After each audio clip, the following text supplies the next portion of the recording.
Hello everyone, welcome back to Gate Power Hub. I hope all of you are well and good. So, in the last class, we saw about network theory, and in today's class, we will see about the first chapter of network theory, that is basic concept of network. सो सबसे पहला जो topic है हम पढ़ेंगे basic electrical quantities and then second है condition for current flow, third different kind of sources, condition fourth है condition for short circuit and open circuit and Ohm's law, fifth है concept of KVL and KCL, जो कि एक important topic हो जाता है पूरी नेटवर्क थ्योरी के लिए. ठीक है. एंड इवन दो पूरी नेटवर्क थ्योरी नहीं, पूरे इलेक्ट्रिकल और इलेक्ट्रॉनिक्स इंजीनियरिंग के लिए ही एक इम्पोर्टेंट टॉपिक हो जाता है. ठीक है. Then concept of series and parallel, then mesh and nodal analysis. ठीक है. सो मैं आपको बता दूँ जितनी भी सबसे पहले स्टार्ट करते हैं basic electrical quantities. Basic electrical quantity क्या क्या होती हैं आप सभी को वैसे तो पता ही होगा, लेकिन फिर मैं एक अच्छे से बता देता हूँ आपको. सबसे पहले क्या होती है, चार्ज. इसकी जो यूनिट होती है वो कूलम्ब होती है. देन करंट की यूनिट एम्पियर होती है. Voltage unit volt, power unit watt and energy की यूनिट जूल. ठीक है. तो ये जितनी भी क्वांटिटीज होती हैं ये सब होती हैं इंस्टेंटेनियस क्वांटिटी.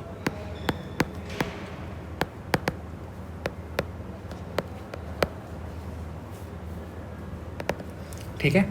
सो सबसे पहले हम यही देखते हैं कि इंस्टेंटेनियस क्वांटिटी होती क्यों है, होती क्या है. ठीक है. So instantaneous quantity means physical electrical variable like Q T, I T, V T express as function of time. तो क्या होता है, फिजिकल इलेक्ट्रिकल क्वांटिटीज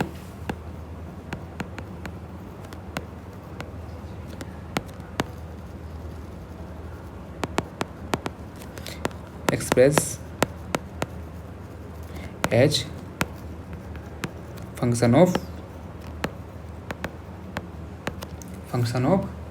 टाइम. ठीक. तो इसका मतलब जो कि हमारी वैल्यू देती है हर इंस्टेंट ऑफ टाइम पे, यानी कि that is gives value at any instant of time, that gives value at any instant. So now हम देखते हैं why we do call them instantaneous quantity. मतलब हम इनको इंस्टेंटेनियस क्वांटिटी क्यों बोलते हैं. इंस्टेंटेनियस को मैं आई एन एस लिख रहा हूँ. ठीक है. सो why we do call the instantaneous quantity, because instantaneous quantity tells the exact magnitude at one point in time. क्या करते हैं, tell exact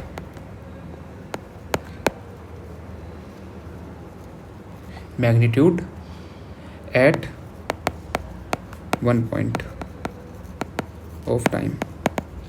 मतलब ये हर पॉइंट पे हमारी जो भी है उसकी एग्जैक्ट वैल्यू की मैग्नीट्यूड को बताता है. ठीक है. तो नाउ इंस्टेंटेनियस क्वांटिटी के बारे में पता चल गया. अब हम पहले देखते हैं charge, then current, voltage and potential. तो सबसे पहले हम चार्ज के बारे में देखते हैं. चार्ज क्या होता है.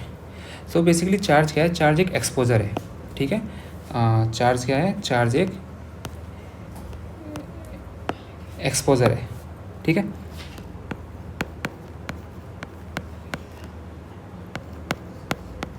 एंड जो चार्ज होता है ये बाइपोलर नेचर का होता है. ठीक है.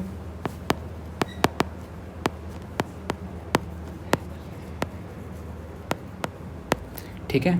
और जो इस चार्ज का इलेक्ट्रिकल इफेक्ट होता है वो हमारा रिप्रेजेंट करता है positive and negative charge. Electrical effect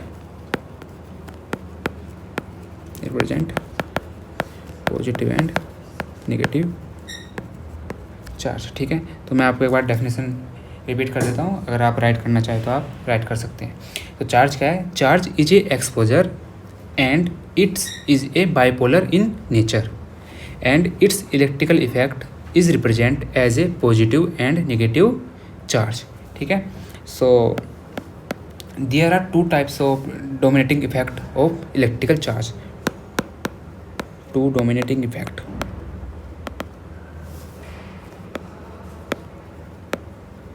effect of charge. So number 1 पर क्या है हमारा, सबसे पहले separation of charge.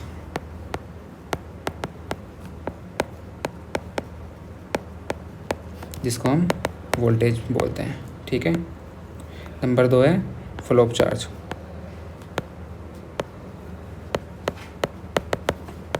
Known as current, ठीक है। सो अब हम देखते हैं सबसे पहले इसमें सेकंड नंबर की हमारी इलेक्ट्रिकल क्वांटिटीज क्या थी, करंट, ठीक है। तो करंट क्या होता है, करंट होता है IT से रिप्रेजेंट करते हैं, ठीक है। करंट क्या होता है, rate of change of charge with respect to time, rate of change of charge with respect to time, यानी कि IT equals to dQt upon dt, ठीक है। ओके, सो मैं आपको dQt अपॉन dt के बारे में बता देता हूँ। जैसे अगर हमारे पास QT का ग्राफ गिवन है और हमको IT निकालना है, तो dQt अपॉन dt यानी कि इसको क्या बोलते हैं हम, slope,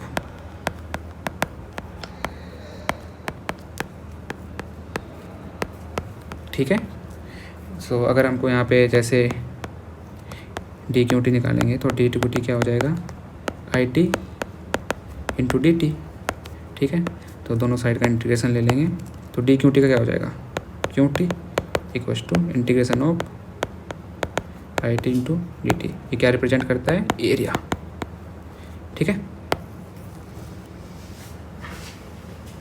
okay, now third quantity है वोल्टेज। वोल्टेज मैंने आपको बताया था separation of charge,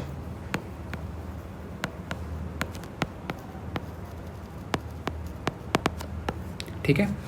so separation of charge, तो उसकी डेफिनेशन हम समझ लेते हैं। जैसे हमारे पास टॉप पॉइंट है, ठीक है, एक चार्ज है यहाँ पे, एक चार्ज यहाँ पे है, ठीक है। तो वोल्टेज क्या होता है, energy expended in moving a charge from one point to another point, ठीक है।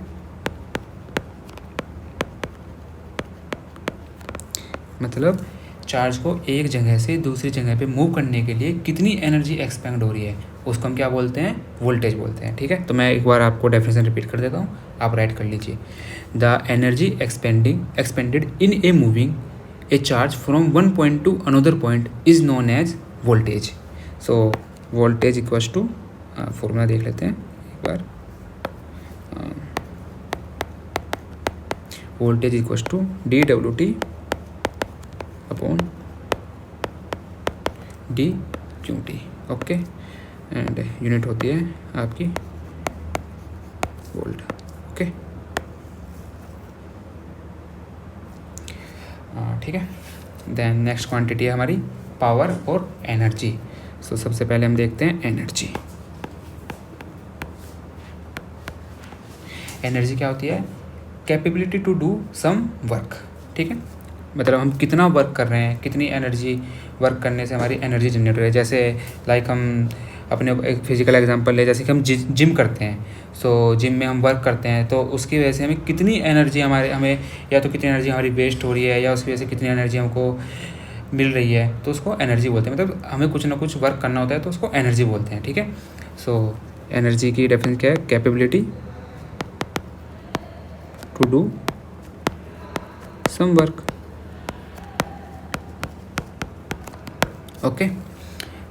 ET से रिप्रेजेंट करते हैं और WT से, ET और WT इसकी जो यूनिट होती है वो होती है जूल,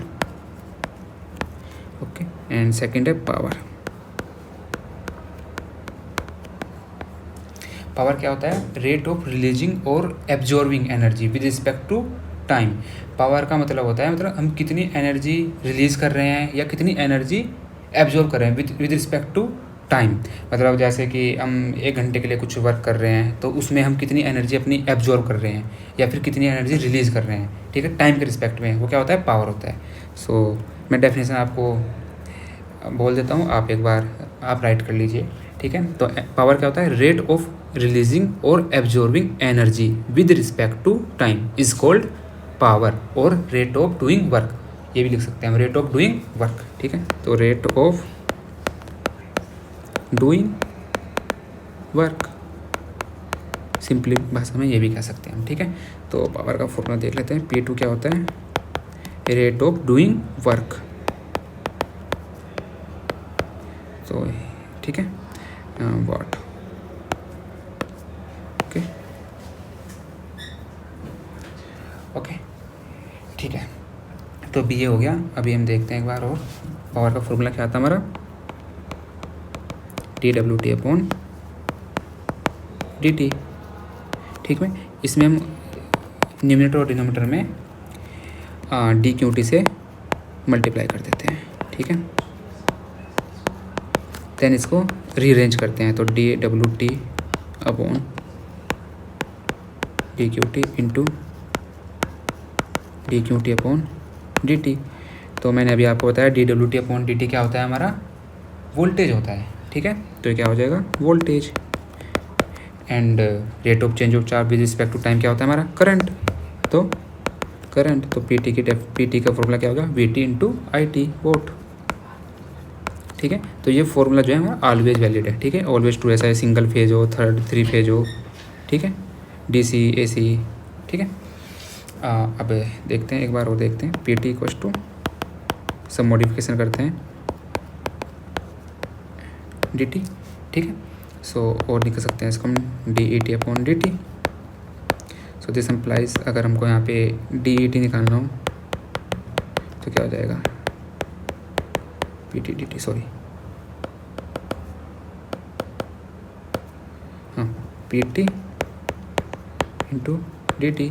सो दोनों साइड का इंटीग्रेशन कर देंगे, तो दिस एम्प्लाइज क्या मिलेगा हमको, इधर से मिल जाएगा ET equals to integration of PT into DET, यानी कि area under PT curve, area under PT curve, okay.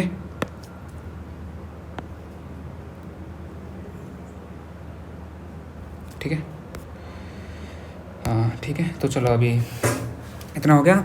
अब हम कुछ एग्जांपल देखते हैं, ठीक है। तो मैंने जो आपका क्वेश्चन है वो पहले ही फ्रेम करके रखा हुआ है, मैं आपको सॉल्व करा देता हूँ, ठीक है। तो जैसे हमारा एग्जांपल 1 ये है, ठीक है। इसमें हमको क्या निकालना है, इसमें हमको QT का ग्राफ दिया हुआ है, ठीक है। और हमको फाइंड क्या करना है, हमको फाइंड करना है IT, ठीक है। तो मैंने आपको बताया था IT क्या होता है, IT equals to dQt upon dt। dQt upon dt में स्लोप ऑफ QT कर्व ना, स्लोप QT कर्व का स्लोप निकालना है। तो स्लोप निकालने के लिए, ठीक है, हम अज्यूम कर लेते हैं, एक सेकंड, इसका थोड़ा कर लेते हैं। तो इसको हमने अज्यूम कर लिया M1 slope, M2 slope, M3, ठीक है। तो स्लोप M1 निकालेंगे अब, ठीक है। M1 स्लोप का फॉर्मूला क्या होता है, y2 minus y1 upon x2 minus x1, ठीक है। तो y2 देखते हैं, y2 कितना है, ये y2 है 6 minus y1 0, 6 minus 0 upon x2 minus x1, 2 minus 0 यानी कि 3, ठीक है। M2 देखते हैं, same y2 minus y1, M2 यहाँ से यहाँ तक है, ठीक है, 2 to 4 सेकंड तक। तो यहाँ y2 और y1 दोनों सेम है, यानी कि हॉरिजॉन्टल लाइन है, तो स्लोप क्या हो जाएगा 0, y2 माइनस यानी कि 0 upon x2 minus x1, 4 minus 2 यानी कि 0। M3 क्या हो जाएगा, देन M3 ये है y2 माइनस y1 क्या है 0, y1 6, तो यानी कि 0 minus 6, then x2 minus x1 यानी कि 6 माइनस 4 यानी कि माइनस के 3, हाँ यस। तो अभी जैसे M1 क्या आया, 3 आया। सो यहाँ पे हम ड्रॉ करेंगे M1 को, यहाँ पे M क्या है हमारा, एक से करंट है, तो ये कितना है 3 एम्पियर। इससे ड्रॉ करते हैं,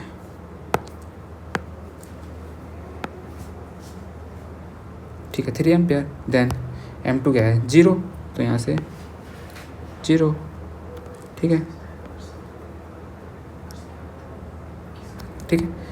M3 क्या है माइनस के 3 एम्पियर, तो यानी कि अब हमें यहाँ पे एक माइनस के 3 तक भी देखना होगा, लेट्स से इट इज़ -3, तो M3 क्या हो जाएगा, -3 एम्पियर। ठीक है, कहाँ से कहाँ तक, 6 सेकंड तक। ठीक है, ठीक है। सो आई होप आपको ये एग्जांपल समझ में आया होगा। ठीक है, तो अभी हम और क्वेश्चन भी करेंगे, लेकिन उसके लिए अभी हमको थोड़ा एक्स्ट्रा और ज़्यादा पढ़ना होगा। तो अभी ये हमारा पहला टॉपिक था, तो इसलिए इसमें ज़्यादा क्वेश्चन नहीं है। अभी इसमें एक क्वेश्चन देखते हैं हम। ये क्वेश्चन ये होमवर्क क्वेश्चन है, आप लोग इसको होमवर्क में कीजिएगा। तो मैं कल की क्लास में सबसे पहले इसी क्वेश्चन को डिस्कस करूँगा। अब मैं इस क्वेश्चन का आपको बेसिक ओवरव्यू देता हूँ कि इसमें करना क्या है। बेसिकली इसमें दिया है पीटी का कर्व दिया हुआ, जैसे इस क्वेश्चन में हमको क्यूटी का कर्व दिया हुआ था। ठीक है, तो इसमें पीटी का कर्व दिया है, हमको निकालना क्या है, फाइंड डब्ल्यूटी यानी कि एनर्जी निकालनी है एट 6 सेकंड एंड 9 सेकंड। ठीक है, सो हमको पता है, हिंट भी दिया है मैंने। हिंट क्या है, डब्ल्यूटी होता है integration of PT into D यानी कि एरिया अंडर पीटी कर्व। जैसे यहाँ पे था एरिया अंडर क्यूटी कर्व, तो आपको 6 सेकंड तक निकालना है, 6 सेकंड तक और 9 सेकंड तक कितनी एनर्जी कितनी होगी। ओके, ठीक है। तो आप आई होप कि आपको ये सब समझ में आया होगा। तो इसको आप अच्छे से रिवाइज कर लीजिएगा एंड ये क्वेश्चन आप ट्राई कीजिएगा। ठीक है, अगर कोई भी डाउट होता है तो आप कमेंट सेक्शन में पूछ सकते हैं, नहीं तो मैं कल क्लास में आते ही सबसे पहले इसी क्वेश्चन को डिस्कस करूँगा। ठीक है, तो अभी के लिए thank you guys, thank you so much, all the best, bye.